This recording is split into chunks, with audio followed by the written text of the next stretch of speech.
You know, the term game manager gets thrown around a lot when talking about Brock Purdy, but I don't know if that's fully fair, and this play is exactly why. So, it's a zone coverage concept that the Minnesota Vikings are in. Those are the routes that the 49ers receivers will be running. So, okay, some things that could get open in gaps in coverage, but let's see what happens. And really, I think a key thing to watch here is look at that player right there. That is tight end Charlie Warner on this play, and he is going to be blocking. So watch how he, attempts to block here.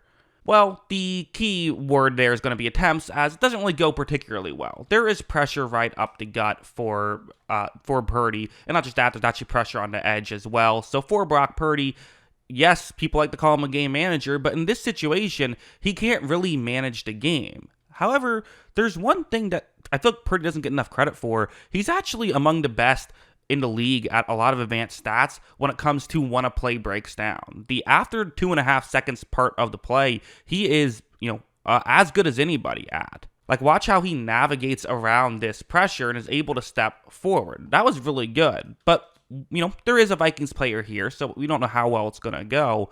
One thing I should mention, though, is that, Purdy obviously kind of notoriously not super hyped up when the draft came along. He was Mr. Irrelevant.